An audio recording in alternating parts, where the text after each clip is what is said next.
All of the food we eat and much of the clothing we wear comes from plants and animals that are raised on farms. Farms are different in type, in size, and even in name.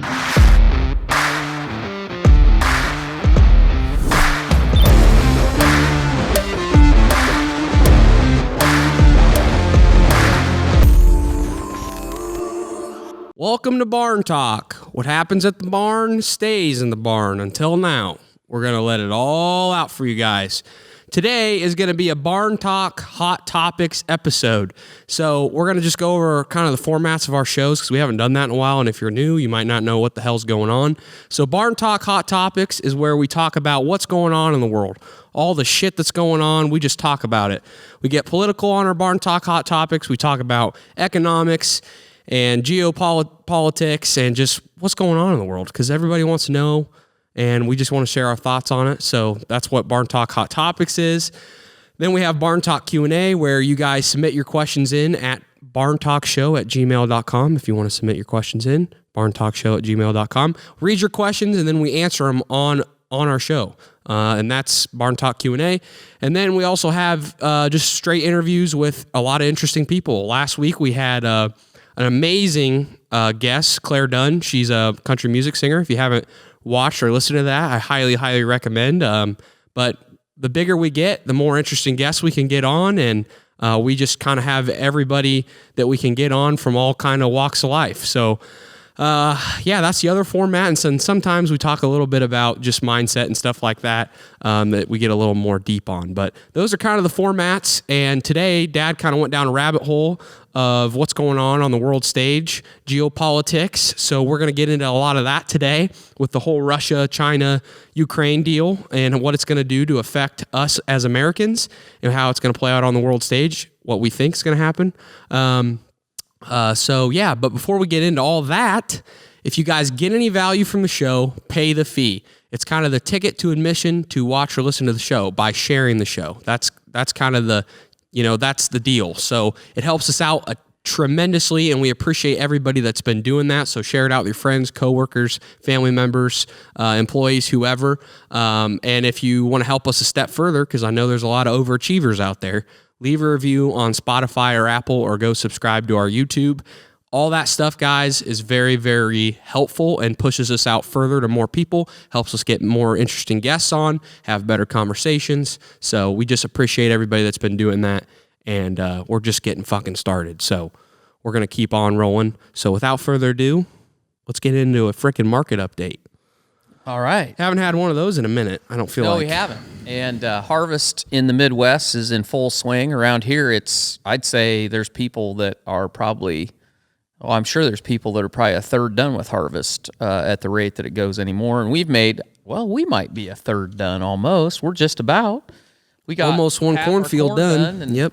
So yields are all over the place. I think this year around here it was really dry. We were extremely dry, and so hybrid selection makes a huge difference because there's some hybrids out there that are doing really, really well, and some that aren't. And I think it all comes down to hybrid selection, soil type, and whether you caught a tenth of an inch here and a tenth of an inch there, because they were few and far between. But today, I think corn was down a little bit the last time I looked. Beans were back up. They were down hard on Friday. There was a USDA report that came out with the ending stocks, and then we had fewer ending stocks for corn and for wheat, and we had a lot more beans than we thought we had, if you can take any stock in what USDA thinks, and a lot of people don't. But corn, the high bid I saw, and I think this is probably still good right now, $6.90 at Eddyville. And local here, one of the local feed mills, I think, has $6.88, which I wouldn't drive to Eddyville if you can get $6.88 10 miles from here. $6.76 on the board last I checked, so that tells you how good the basis is around here. Soybeans $13.27, and that's on the Iowa side. I think they're did I say 16? $13.27 on the Iowa side, and $13.53 I think at Quincy, and $13.74 on the board. Bean meal I didn't. I don't think I checked. I think that number might be wrong. I had 435, but I don't think that's right. Wheat 917, and oil's $83 a barrel, which it's actually down a little bit from the last time I checked. Cattle $145, gold $16.99, silver's $20. So silver's actually up a little bit compared to where gold's at. Gold hasn't really gone anywhere.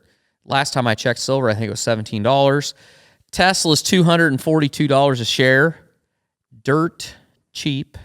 They had AI day, day before yesterday, and most stock analysts aren't smart enough to understand half of what they talk about at AI day. But they also announced their quarterly deliveries, and I think it was 365,000 cars, and the consensus was a little higher than that. I want to say like 10,000 more, so they're just beating the living piss out of the stock today, which that's fine, whatever. I'll just buy more whenever I can. Whenever I take cans back, it's still this cheap, I'll buy some more. Bitcoin, 19,400. It doesn't seem it can't get over the hump, although I will say Bitcoin is weathering the strong dollar better than a lot of other currencies are as far as staying up. I think the British pound hit an all-time, maybe not an all-time low, but a 20-year low against the dollar. In fact, I think there's a good chance that as you hear this, I think the dollar may be equal to a dollar, which is the lowest it's been in, I think, like 20 years. So that's the hot and fast market update. What I wanted to talk about today, and I don't think we've really discussed it, is the war in Ukraine as far as small view, but how all of this is working on the world stage, and it is all intertwined, and it's starting to come unraveled, I think. And so I think the newest development that has just happened over the last 24 hours is the Ukrainians, they liberated the town of Lyman, if I'm pronouncing that right. And the significance of that is that basically what they've done is they've split what Russia controls in half, and the main highway that runs from the north, from Belarus, down to the south, runs right through Lyman, and they control that now. In fact, I think they're 25 or 30 miles past that. They're moving so fast. So it's cut off a lot of the resupply to the Russian army, and the Russian army's in piss poor shape anyway.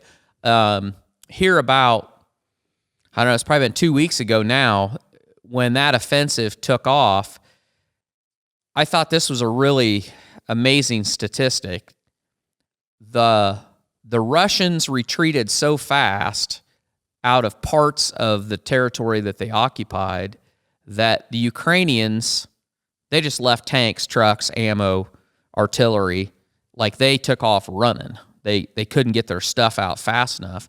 And what's interesting about that is the Ukrainians captured more military equipment than what the rest of the world has given them since the beginning of the war. And what's significant about that is it's all stuff that they know how to use. So when you think about it, everything that America or Europe has given them, they have never used any of that equipment.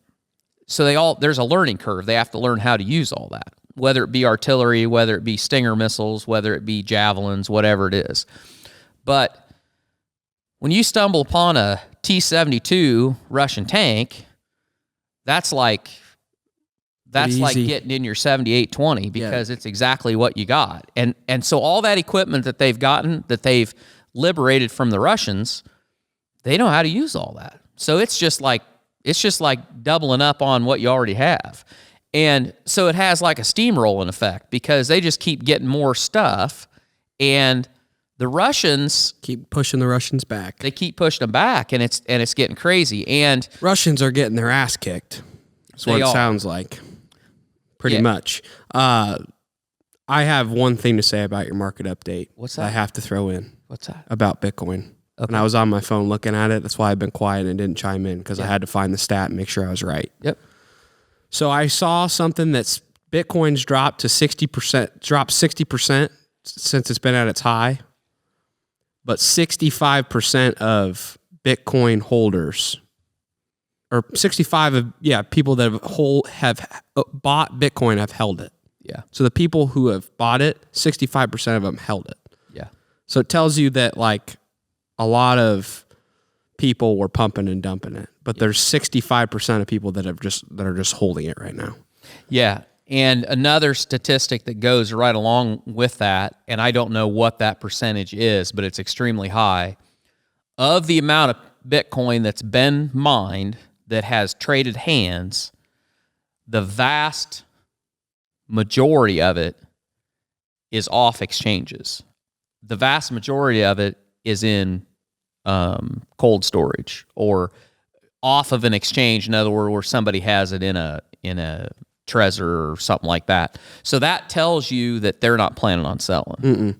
Yeah, I think there's a lot of people that are long-term thinking about Bitcoin, and that's it's really easy to climb on board and say it's going to die, it's never going to be the future, it's not going to be anything, and Bitcoin's, terrible. When everyone's saying that, it's really easy to hop on that train, but it makes you feel, when I saw that stat, it made me feel encouraged, because it's all doom and gloom right now, but 65% of people are holding it that have bought it. So that's encouraging to hear. Yeah, and I think that and some people might say, well, what is that? 35% of people sold it. Yeah. So that's scary, but it's over 50% of people are holding it. Yeah. I mean, there's always going to be people that are pumping and dumping and trading left and right like it's going out of style, but it's over 50% of people are holding it. Yeah. No, I think that's positive number and positive encouragement for Bitcoin anyway. Well, I think I honestly think the more uncertainty, exactly what we're talking about today, probably bodes well for Bitcoin in the fact that its level of stability within the greater financial markets is probably only going to increase, is my gut feeling. Well, yeah, because its whole deal is against inflation. They can't print more Bitcoin. Right. So that is, when that's still a problem and that's going on, that gets more people to transfer their currency over to Bitcoin. Yeah, I think a next bull run's coming. It's just when it happens, because I think a lot of people forget Bitcoin went on a bull run and then it dropped, and then it went on another bull run, and now it's dropped a little bit, but it's not dropped to the extent that it dropped the first time it went on a bull run. Right. We're still, we're higher than we were when the first drop happened. So, no, this is not financial advice, but I just thought that was positive. I know there's a lot of Bitcoin haters and people that if you like Bitcoin or you're for Bitcoin, people will hate on you. But I just thought that was a positive stat. No, so sorry to burst kind of get us off track there. I just had to make sure that was right, and I looked at the stat, and I just wasn't quick enough at it because I got fat fingers. So anyway. No, that's fine, because, I mean, in the end, this all kind of ties together because we were talking about the details of what's going on over in Ukraine, and the big theme is that Russia's not doing well. They instituted a draft, basically a draft. They said mobilization, but a draft, and 300,000. 300,000, and people are leaving. Every flight to any country other than Russia is booked. I mean, booked. Every bus is full. As many people that can get out that are of the age that are going to be drafted, they're getting the hell out if they can. Your average draftee, they're getting about 10 days worth of training. If they are a former military person, in other words, if they at one point were in the military, which I think that's about everybody, because I think every male has to serve a certain amount of time in the military in Russia. I think I don't know if it's still that way or not, but I feel like it is. So that's basically everybody that they call back. They're getting like 10 days of training, and they're sending them to the front. and it's not good. They're poorly led. Well, they're broke and poorly led, poorly fed, and nobody on the world stage is really working with them besides China, because China don't have any fucking ethics. Yeah, because everyone else has got sanctions on them. So they're just in a really bad position. They're in a bad position, and I think the world, I don't think anybody realized at the beginning of this how poor a shape Russia's equivalent of the United States military-industrial complex is. In other words,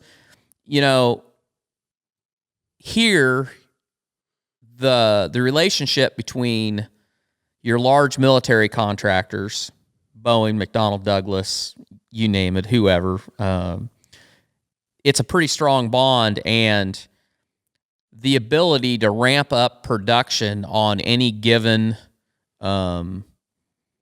military system, whether it be, well, for example, Javelin missiles. So one of the big things that I thought was interesting is when this war started and they started shipping Javelins to Ukraine, we're basically out of Javelins because it was one of them things, we only used them for training, and we had a stockpile. Somebody decided, okay, well, we should have a stockpile of like this many. And, if it looked like we were going to get into a tussle with somebody, then we'd start making some more, but we haven't really tussled with too many people of any size. Well, we started shipping them over there, and they were using them like hotcakes. And the production of Javelins was nowhere near where it is today now, where we're sending them. But we have the ability, they can ramp them up a lot quicker. It's still not near as quick as what they'd like, and there was a story about it, there's a possibility that, we could run out of Javelins, but they're being made, and that's speeding up and all that. Russia, probably any other country in the entire world. If you're going to say that, we're saying Russia specifically, but what other country can ramp up production that fast of Javelin missiles? Nobody. Probably nobody. Yeah. So continue. So that's a good thing and a bad thing, because we've talked some about the incestuous relationship between government and military contractors, and how that's probably affected some of the things that we've gotten into that we shouldn't have. But in Russia, an example that I saw was like an artillery shell. If you build an artillery shell, it has about a 20-year lifespan before it starts getting a little sketchy. And they're firing off, they've burned through like a hell of a lot of their stockpile of artillery shells, and they don't have any mechanism for making them at any scale, because after the fall of the Soviet Union, their military manufacturing just went to shit. And there's some people that have speculated that these ammo dumps, that possibly some of these ammo dumps that have blown up, like in Belgrade or Belarus or wherever the hell they are, that they actually weren't Ukrainian commandos. They were shells that were basically unstable, and they just started to burn off, and they blew up, and it caused a chain reaction. Oh, cow. And nobody will ever know if that's the case, but that's one of the theories. So long story short, they're in a hell of a shape. They're short on everything. They're poorly led. They're trying to fight their kind of war against a new kind of tactic, basically. Well, and it's a proxy war. They're getting help Ukraine's getting help from everybody. Yeah. So you are fighting Ukraine, but you're kind of fighting everybody at the same time, because you're getting all of our technology, all our military production and technology. Not all of it, but you're getting a lot of it. Yeah. And let's be honest, if you have any military friends and they've talked to you a little bit about anything, I've heard from my friends, and they don't tell me anything classified, but if they're in the military, they can tell you a little bit. But pretty much I've been told that anytime you see like North Korea come out with something and CNN or Fox News blows it up and it's a huge story, or China, or about some new technology, new warhead, new missile, whatever, and they're showing that to us as American citizens, and everybody starts freaking the fuck out, like, oh God, they got this new technology. We've had that shit for like 3 to 5 years, but we just don't release that shit to the American people, because we're we are adapting new stuff, coming out with new stuff, and nobody knows, and we're ahead of the curve. So, I mean, Ukraine is literally running Russia into the coals, and Russia has nothing to really do besides, like, they can't. I don't feel like they can do anything to fight this war on the ground. They have to think up other strategies, which they've been trying to do, but we're going to get into a little bit of that and how that's not really working out either. Yeah. So it's not looking good for Russia. No, it's not. It's really not. And I think the rate of the decline of the Russian military since the offensive has just really baffled. Like, a lot of people are just genuinely surprised, would be an understatement, at how poorly they're faring. But here last Friday, Russia annexed into Russia part of the occupied territory that they had in Ukraine. They held an election, a fake election, basically, and they got the results and said that the overwhelming majority of people living in this occupied territory, they voted to become part of the Russian Federation. And they did that so that Putin could say that if the Ukrainians keep advancing into this territory that the Russians have held, that is the same as them attacking Russia itself. And so it was just, and the idea of that is that it gives him the cover that he could say, well, Ukraine attacked us, invaded us. So it puts him, basically gives him another level of cover to say, if I want to throw nukes at it, I can throw nukes at it because they have invaded Russia, the Russian Federation, the Russian territory, even though that's not true, even though this election was a hoax. And that's very dangerous rhetoric to have. And the other thing that's happened that I think really escalates everything is the Nord Stream pipeline that was damaged in the Baltic Sea.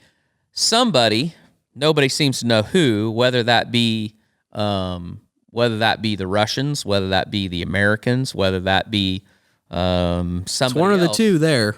It really is, because from what I understand, what I've read, the level of difficulty that it would take to do it at the depth that they were at the depth of where this was, there's very few countries in the world that could put together a military demolition team that could do that. This isn't some random terrorist act. This is, and so you're like, well, why would Russia do it? And we just sat here and talked about how Russia's poorly trained, poorly fed, don't have very good technology. So who else would do it? Yeah, and people are like, well, why would the Americans do it? And I don't have a good answer, but I can tell you this. So as Russia turned off the natural gas that was flowing to Europe through that pipeline. And we talked about that on our last Barn Talk Hot Topics, and we talked about how that's going to affect fertilizer prices and what we do. And it was kind of it was a kind of a maybe if they'd ever turn that back on, but now that it's blown up, they couldn't if they wanted to. Right, they couldn't turn it back on. So next year for sure, fertilizer prices are going to be skyrocketed unless they can fix this pipeline and get it back up and running, or find a different way to route all natural gas. But it's going to be difficult. Yeah, but not looking likely. I think that if you ask, like, why would anybody do this? Or United States. I think the reason that somebody would do it is if you had an interest in making sure that there was no way that a negotiated peace could come out of the Ukraine deal where part of the territory that the Russians have captured, you would stop hostilities and somehow you would broker a deal between the Ukrainians and the Russians. Well, part of that negotiation would absolutely be the flow of energy back to Europe. And that's off the table because they couldn't make it flow if they wanted to. So you've just eliminated another off-ramp to help Russia diffuse this situation. And so really what you've done is escalate it. And I think that we are now to the point where maybe we're making so much money off the military industrial complex feeding it to Ukraine that they said, yeah, let's blow that fucker up. Could be a possibility. I mean, anything's possible. It's hard to say. But I think you are now, I think there is a confidence within NATO and within the United States, and I would say even within Ukraine, that I think it's gone beyond the idea that they could reach a stalemate with Russia to where Russia would finally do like they did in Afghanistan and they would just give up and go home. I think it's taken a turn to where now Ukraine wants to utterly decimate the Russian forces that are within its border. And I think that's why you see that they're pushing so hard so fast. And I think NATO and the United States, they truly are fighting a proxy war there, and they're going to get all the licks in that they can. And they're going to make as much money as they can. So the fallout of that is that after World War II, the United States really brokered a deal with pretty much the whole world that they could bargain with, that basically said, okay, we will be the world's police chief. We're going to patrol the seas. You're not going to need a navy. We're going to make it possible that you can manufacture whatever you want to manufacture, what you're good at, and you can trade anywhere around the world, and we will protect your shipping. We will protect the trade routes. We will make sure that you can trade with whoever you want to trade with, and we'll do it for free. All we ask is that you don't back the Russians. And then it became, you don't back the Russians and you don't back the Chinese. And so there was all this interdependency. And then on top of that, when the Soviet Union collapsed and the states like Poland and Yugoslavia and Ukraine and, I don't know, Kazakhstan or whoever, when those states started to break free, when those countries started to break free, there was this idea that we were going to trade with them and we were going to build this interdependency. And then Russia got to the point where all they had was natural resources. They had oil, they had coal, they had natural gas, and they became, the only way they were going to pay their bills was through export. And the idea was the Germans, how many wars have the Germans fought with the Russians? And they're always terrible, they're always bloody, and they're always just a disaster. I think they came up with the idea that we're gonna trade with the Russians, and we're gonna tie our economies together, and it is a way that we're gonna build this relationship that we'll never have another world war. Okay, well, 2 weeks ago, the Germans nationalized the energy production interests that were within their borders that were owned by Russian energy companies. In other words, basically, they just took them and they said, "Yeah, we're just taking these for ourselves because and they kicked the Russians out. I mean, the Russians or they kicked the Germans out. No, Germany kicked the Russians out. There were Russian-owned energy plants within Germany. And Germany went and took them. They just nationalized them. They took them over and said, these are ours now, get the hell out. So that tells you that relationship is done. Mm-hmm. And so that is just another sign that this unraveling is starting to happen. And what you're going to see is more and more and more of these countries that had trading partners that were somewhat sketch, you might say, those are going to fall apart. And in the process of that, there's going to be winners and there's going to be losers. And the United States they're not going to run around and play policeman on all this. They're to the point where I think they're going to let it play out, and you're going to see it in places like Europe, where the United States probably will step in to help with the energy because Europe is a key Well, they don't have allies. that natural gas pipeline's fucked, so we got to step in. But the other side of it is if you're Cuba or you're Venezuela or you're Iran, you're looking around and you've hitched your wagon to Russia. Russia has been if you're Syria, I'll tell you the first domino to fall in this deal. For a long time, the Israelis have wanted to go into Syria and basically clean house because a lot of the terrorists that, are launching missiles into Tel Aviv are trained and equipped and funded from Syria. And the United States has kind of put their hand on that deal and said, no, let's not do that. We don't want to get this going.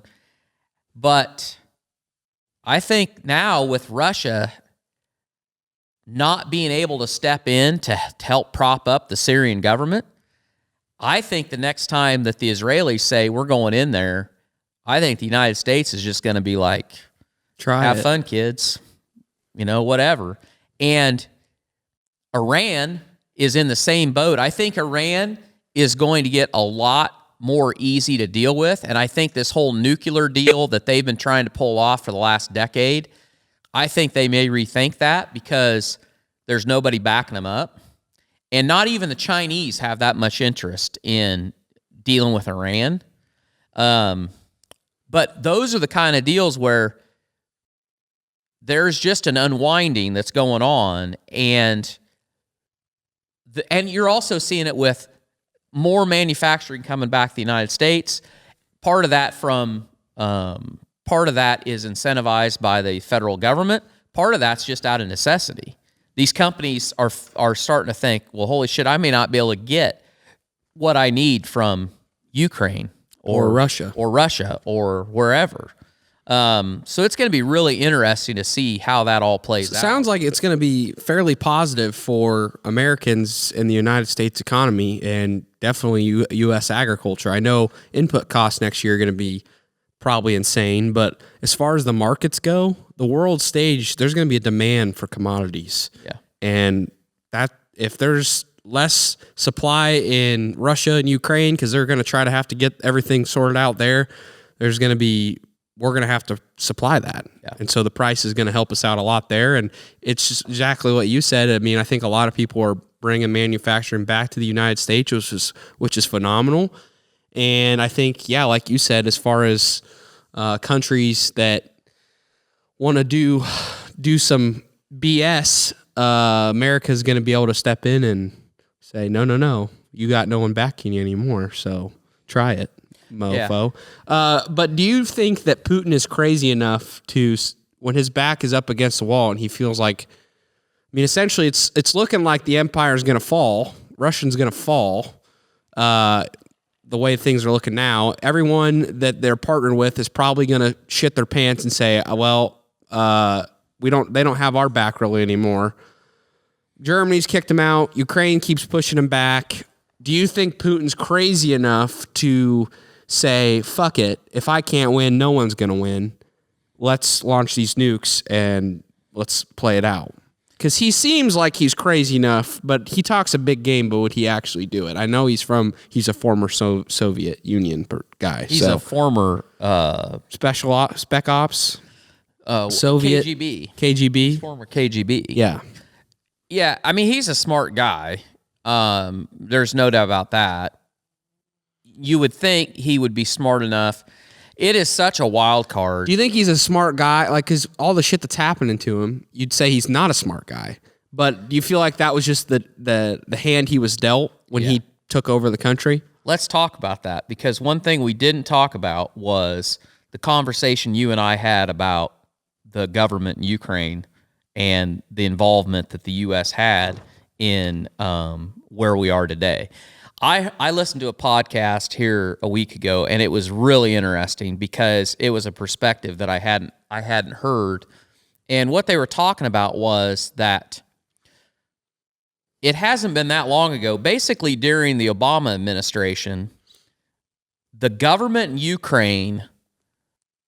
So Ukraine has not been united since the time that it broke away from Russia. It's been very fragmented. So there's a lot of different ethnic groups, a lot of different political groups within that country.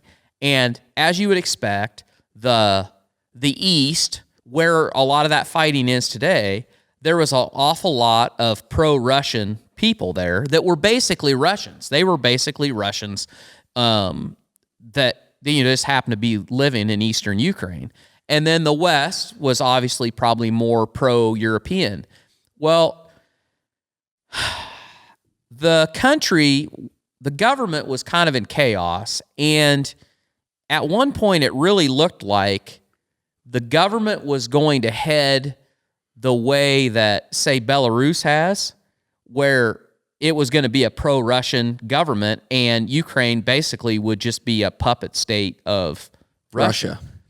Well, the Obama State Department, and this started with the last of the Bushes. I mean, it was headed that direction when George Bush was in office. But under Obama, it looked like it was more headed that way. And obviously, the CIA, the State Department, they did not want that to happen. And so they started actively working to undermine that government in Ukraine. And let's not forget that while this was happening, Joe Biden was vice president, and he was the point man on the Ukrainian issue, pretty much. And as we messed with it, as the CIA and the State Department pumped money in for rivals and undermined what was going on and just did what they do. And I'm not trying to make it better or worse than what it was. I mean, it basically just was what it was. The U.S. didn't want that, so they were using whatever means they could to manipulate how that government formed or kept going. Well, one of the biggest oil companies within Ukraine, they were pro-Russian. They were backed by the Russian government. They had ties to the Russian government, and they saw what was happening, and they started throwing money. How do you think that Joe Biden's boy ended up on the board of their energy company? Well, it was because they saw that the team that they were rooting for was going to lose, and they were like, shit, we better get on the right side of this or we're going to be ass out. So they started throwing money towards the United States, towards the Bidens, and I mean, it's to the point now. I mean, I don't even care. I mean, it is what it is, but you can't say that Joe Biden's family didn't prosper off of that Ukrainian oil deal when his son was sitting on the board, because that guy, the only thing he's qualified for is sniffing coke off a stripper's ass. That's pretty much the deal. I mean, you're right. Okay, so that's happening. So I'm kind of I don't know shit about what this is all kind of news to me because I wasn't ever taught this. I never learned about this really. So I appreciate what you're saying, but did it flip to be more of a European country? Like right now, is it, or did it work? Did it was still going on? Well, so at the point when we went in there and started spending all that money, it was probably what, 70% more Russian, 60% Russian. I think it's kind of a coin toss. Like we were kind of like, oh shit, if we don't get this under control, they're going to have this in less than a decade. Because I would say Ukraine today under Zelensky is the most united that it's been, and that's why people were so surprised that they did as well as they did, because they did not expect the country to come together to fight the Russians, because it had been so fragmented, and the government that is in there today with Zelensky, they are not pure as the wind-driven snow at all. I mean, the government of Ukraine and the country itself, very corrupt, because it's like Russia. I mean, everybody's getting a payoff at every level. I mean, that's the model. That was what was modeled to them. So you can't really expect that they just going to wake up and become a democracy. There's just too much old baggage that was going along with it.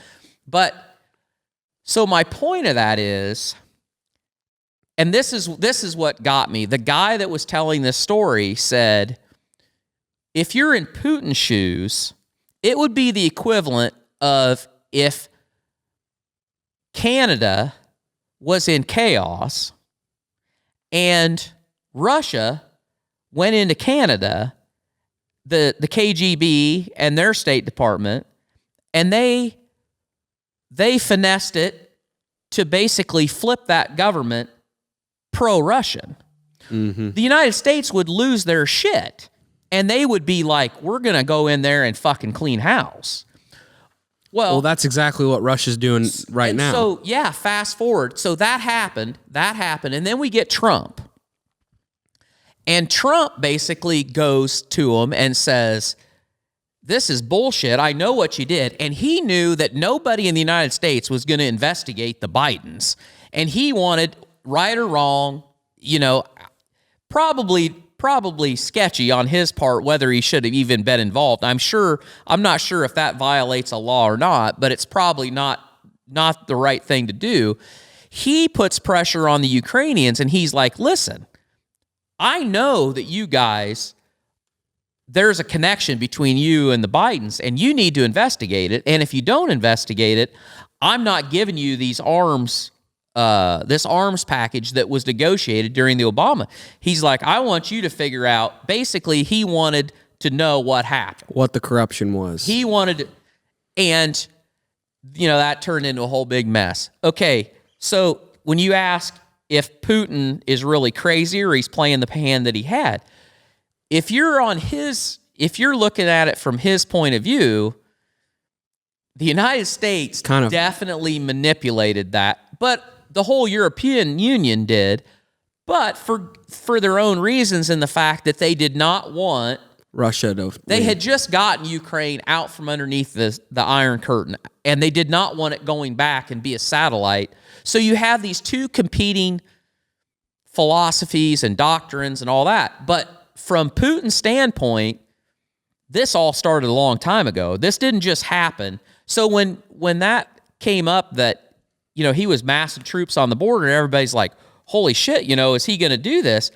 That wheel had been turning for a long time, and I think they finally just decided that if they were ever going to do it, they're going to have to do it now. They had to do it now while they still had a chance. And where it goes from here, I don't know. You would like to think that they're smart enough to know that if they were to use a nuclear weapon, it would be the end of... It would be suicide. It'd be the end of Russia. It's just whether or not he has a moment where he decides that if it's going to be the end of Russia, it's going to be the end of everything, and just go. And I mean, I don't know. That's a horrible scenario. And I also think that, it's like most things. There's a hell of a lot that we don't know about, and there's probably a lot of people that are very, very bad people that are keeping much closer ties on what's going on than what we are. That a lot could be done if we thought it was going to go that way. But it's a powder keg. I mean, it really is. And it's going to be a cold winter in Europe, no doubt about it. And those people are going to suffer. And short term, we're going to suffer here, because to come all the way back to what we were talking about with commodity prices. Yeah, so Russia, they're not giving any of their energy to Europe anymore, right? Right. So they're taking it and giving it to China, because China's buying it for a discount, right? Isn't it like 20 or 30%? Yeah. Because China just looks at it and all they see is opportunity, right, to get energy from this place that everyone else doesn't want anything to do with. And they've got a shared interest in that neither one of them wants to see the United States prosper. Right. I mean, we have an incestuous relationship with China in the fact that we like buying cheap shit from them. We pretty much made them a superpower, but at the same time, we don't want them to dethrone us. Yeah. Mm-hmm. Right. Yeah. Russia the biggest problem with that whole deal is, yes, they can sell oil, they can sell natural gas, they can sell coal to China. The problem is their infrastructure to the western part, or I'm sorry, to the, I don't know, eastern part of Russia. I don't know how that works when you get over there. Basically, the far eastern part of Russia, there's no infrastructure to get the oil. All their infrastructure has been built to bring energy from Russia to Europe and from Russia to the Mediterranean. Very little money has been spent to get any Energy to China. energy from the West, from the European side to China. So there's a limit to how much they can even really export to the Chinese. But right now, what they will do is they'll export to Turkey or somebody like that, and then go from there to China. But there was a conference in Kazakhstan like 2 weeks ago, and Putin was there, and the Xi is the prime minister or the president of Russia or of China. He was there, and they met, and it was very interesting because basically Russia was kind of treated like crap. And Well, China knows they got them by the balls. they do. They truly do. And it was not, basically, Putin was kissing the Chinese boots is what it came down to. But And so they're selling their shit for 30% discount, right? yeah, so as an example, one of the examples I saw is like if the Russians are buying coal from China, the price that they're getting for it is, the price is negotiated. You mean if China's buying it from Russia? Yeah, China's buying it from Russia, and the price is delivered to China, and the Russians are paying the freight.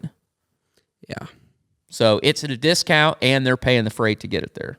So, but how this all plays out with us in your backyard is, this is where you have to wonder whether the Federal Reserve is really doing the right thing or not when it comes to interest rates, because they are so scared of inflation, and we're raising these interest rates. The most recent one was 0.75%, and they basically said that they're going like scorched earth. If they have to raise it 0.75% again, they will, and they're going to do it till they get it under control. But I just have to think, when I talk to regular people, and I talk to people, all over the country, a lot of the prices that we see and the inflation that we're getting is not just because they printed a shitload of money, but because of what's going on. Commodity prices, transportation, and lack of people to work. It's not infrastructure. It's Supply chain. And I'm a little afraid that what's happening is this Fed is going to get this wrong, and we're going to go from they're going to raise interest rates to our detriment. Yes. Without realizing that it's not because they print a lot of money, and that has a little bit to do with it. No, it absolutely does. But on top, it's like you're mixing a really shitty cocktail. You got that, they print all this money. What's happening on the world stage? Supply chain, lack of labor. It's all just this really shitty cocktail, and it's all mixed together. But you don't believe that the printing of the money is should be our biggest worry right now with the inflation that we're seeing, because of all the other reasons outweigh the printing of the money. Well, so draining the liquidity out of the market, which when you raise interest rates, what you're doing is you're raising the cost of money, which in turn drives money out of certain markets because people are like, I can't afford this. Right, I can't get the return that I want. I'm going to take my money out of that. I can't afford to do this business because the interest is too high on my loan. I can't afford to buy this rental property because the interest is too high on my loan. It's just not going to pencil. It slows things down. Slows the growth. My problem with it is if the only problem that we had was too much money, because we printed all the money, which we do have, there is too much money in the system, but we have all these other we have all these other issues that are adding to that inflation, and you're not going to cure it by raising interest rates. In fact, you could swing it so fast because you could go from an economy that's slowing to an economy that's in an absolute free fall and not be able to reverse your course, which I think the die's already cast on that. I think that the government doesn't do anything well, and managed economy they're not going to do it. Well, this administration sure as fuck doesn't do a good job at it. So I feel like they're going to keep raising interest rates, and we're going to get into it's going to be a detriment. Bind. So I think no matter what business you're in, long term for agriculture, I think the future is very bright. I think there's going to be great opportunity. The short term, your capital costs, your input costs are all going to be up really, really high. And I think it's going to be the next 2 years, I think, are going to be really, I was just going to ask, what do you think next 2 to 3 years, next 3 to 5 years? How long do you because, it's just the short-term window. We're going to be in a hard time no matter what you're doing, whatever you're in. But I think when stuff kind of gets figured out and we're out of this downturn, it's going to be a really prosperous next 5 to 10 years. I think the next decade is going to be incredibly prosperous for agriculture. I think the next 2 to 3 years are going to be very challenging. And I think there's going to be 1 year in there. I don't know if it's going to be the fall of 23 or not. It'll either be 23's crop or 24's crop, where you're going to get frickin' hit, where you have had really high input costs, and then because of the dollar being so expensive and the world in turmoil, exports are going to be shit, and we're not going to be able to absorb this crop that we've raised. And so you're going to have really high input costs, and then you're going to have really low market prices going into that fall when you harvest that crop. I think that's going to be... Well, but I'm confused on that because you're saying, what about the exports? Because I thought that since the supply the demand was going to be so high because Russia and Ukraine and everybody in the world still figuring their shit out, that we're as the United States going to have to supply a lot of that, so the price would be good. Except everybody wants to get paid, and if there's enough turmoil and economic downturn, there's going to be a lot of places that they aren't going to have the money to buy because the U.S. dollar is going to be so strong. So you want to, so as an American, this is kind of selfish. I'm not saying I want other countries to be in a downfall, but if you're looking at it from our economic growth, you want countries to struggle a little bit, but not go so far down that they can't afford to buy our shit, because then you can't export anything. Well, and it's like, it's good to have so the dollar is the reserve currency of the world. And right now you can see what's happening. There's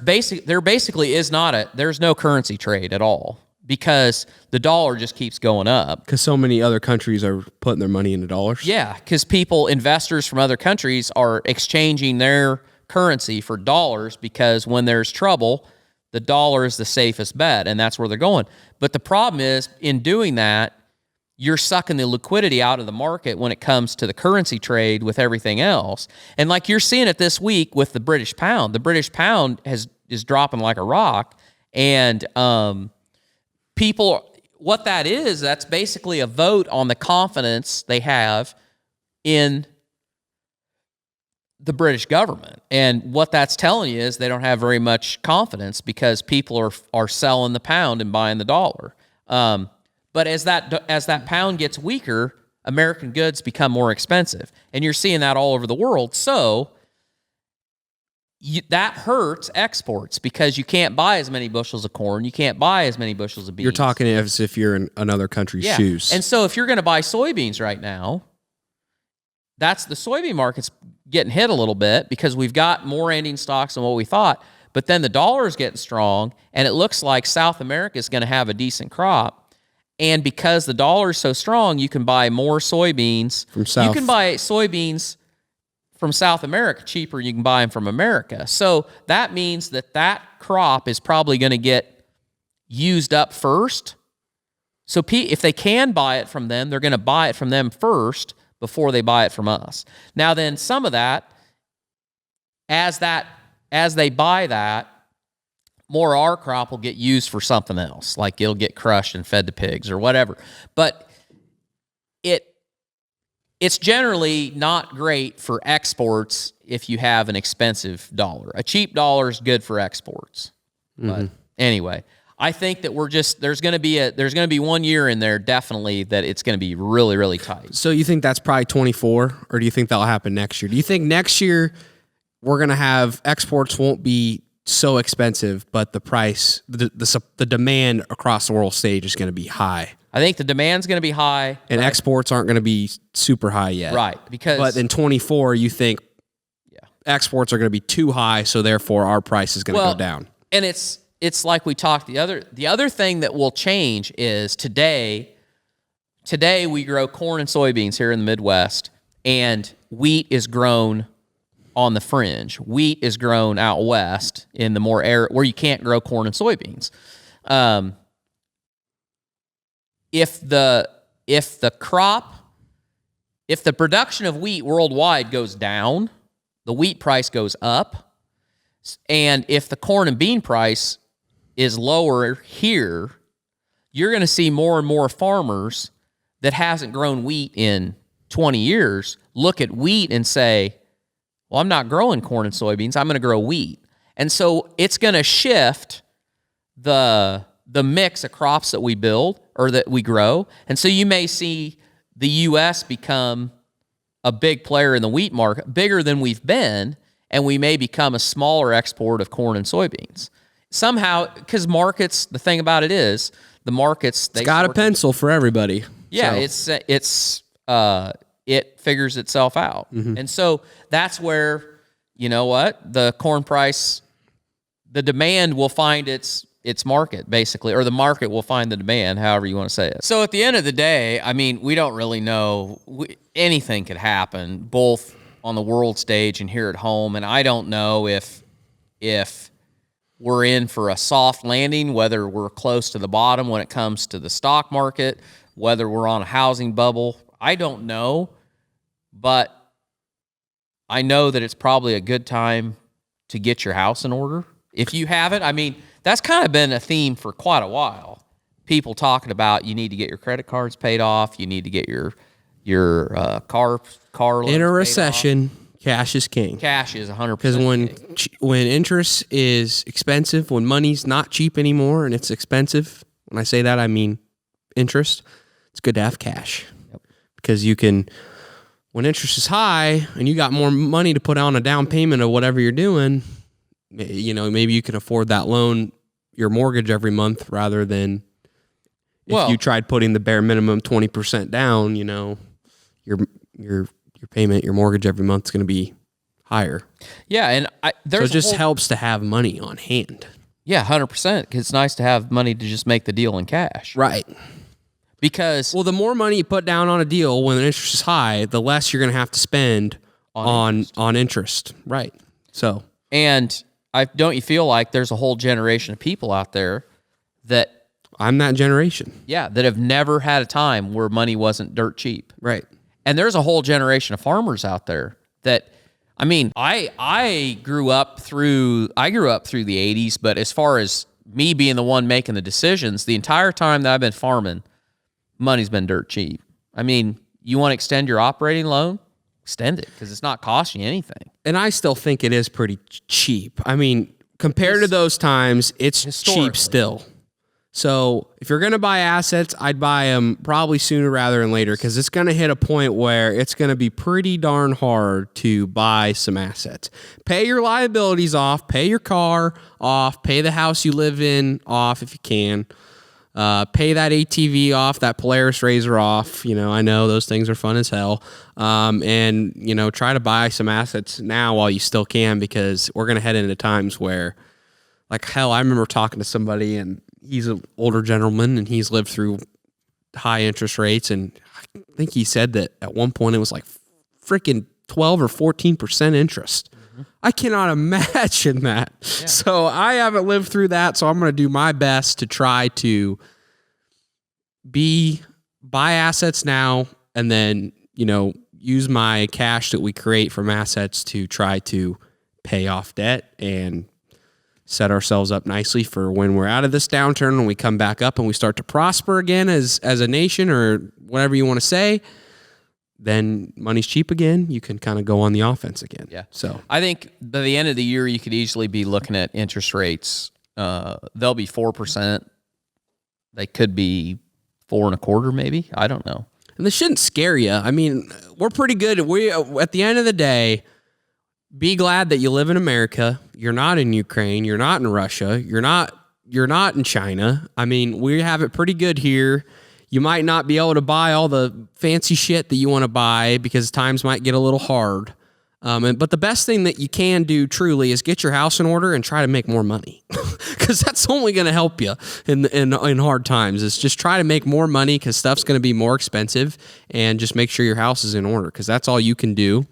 And it's going to play out how it plays out. So that reminded me of a story during one of the times when the hog business was in bad shape in 2010.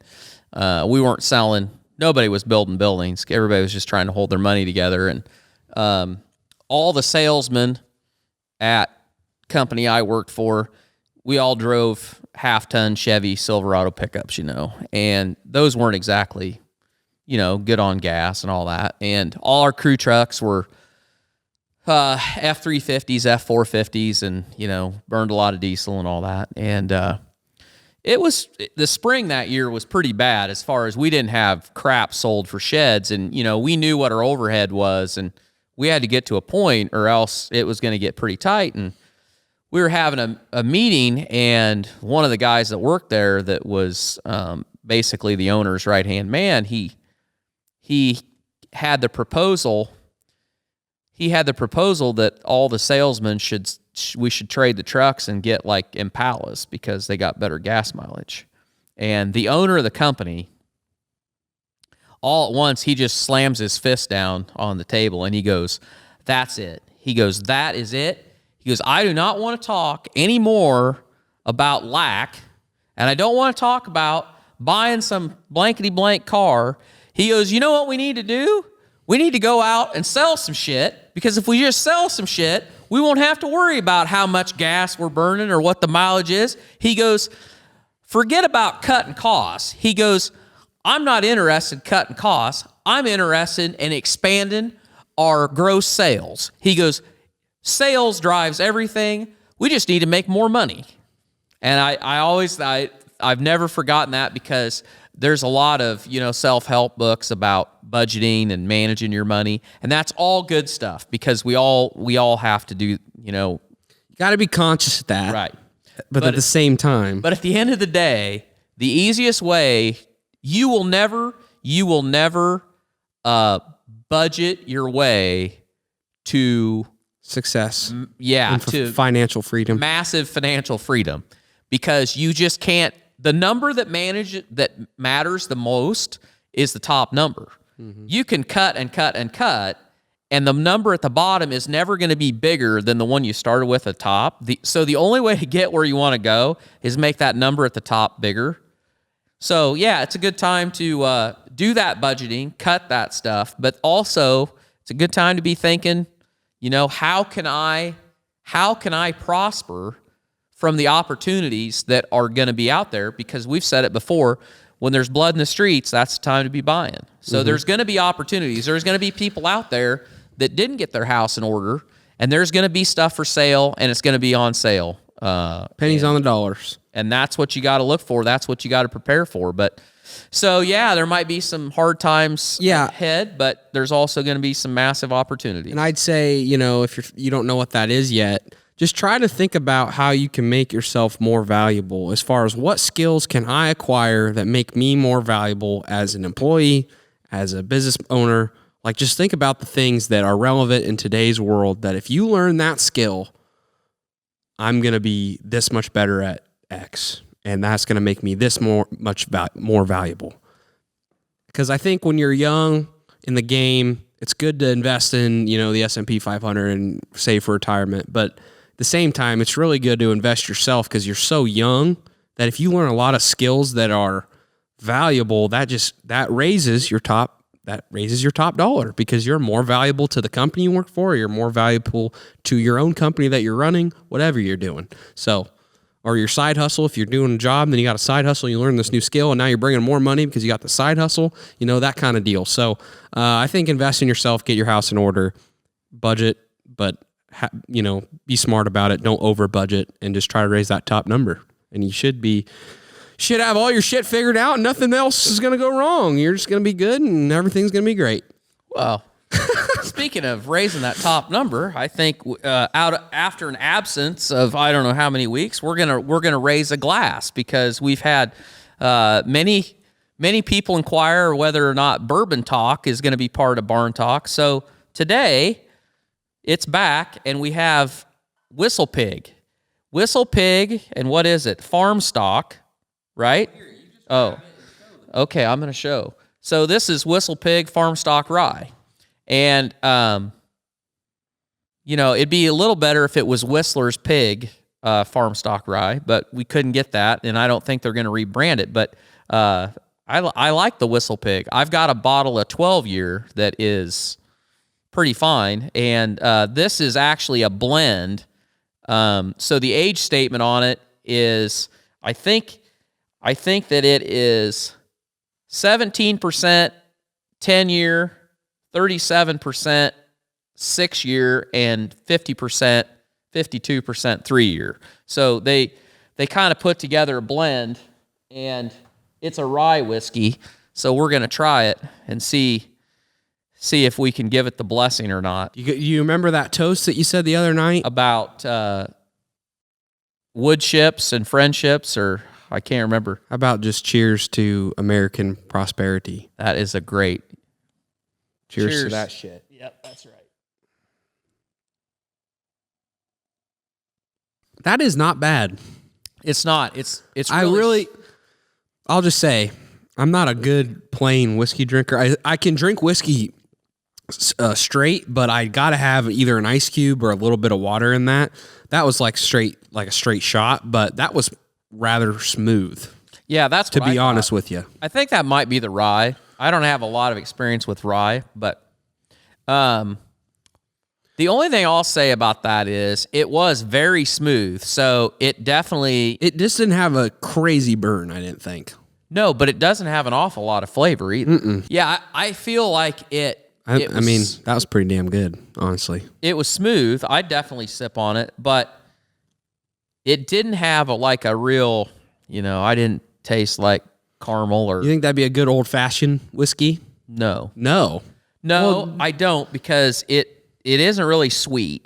Now, it depends on what you're into, because, for an old-fashioned, I like Makers. I make a lot of times, I'll make an old-fashioned with Makers, because it's kind of sweet. Four Roses is excellent in my mind. I like making old-fashions with that. But that, I don't know. I mean, it'd be fine, but it's just not as sweet. But I think that would actually be pretty good just to sip on. Yeah. So anyway, we'll be back. Shout out to Whistle Pig. I mean, we don't have a sponsorship with them. It would make kind of sense, though. We are pig farmers. I think we should probably talk to the Whistle Pig. We gotta get a pig in here just to sit down and just start whistling them up the staircase. We could get a Whistler Pig with a Whistle Pig T-shirt on him. Yep. Just have him sit up here. Yep. Be a barn pig. Be a barn pig. Yeah, Whistler. I don't know. We could do a lot of things with that. So reach out to the Whistle Pig people and get them on board. I mean, they're just in Vermont. It's just a short road trip. Yeah, just short, little road trip. But anyway, yeah. So we're gonna wrap it up, guys. I hope this brought some value to you. Hope this maybe taught you a new perspective, showed you what we were kind of thinking, and maybe you could relate to it on what you were thinking about the whole world, geopolitical. What's happening kind of deal. But if you got any value from the show, share it out with your friends, family, coworkers. You guys know the deal. It helps us out a lot. We really appreciate it. And if you guys have any questions at all, submit them at barntalkshow@gmail.com.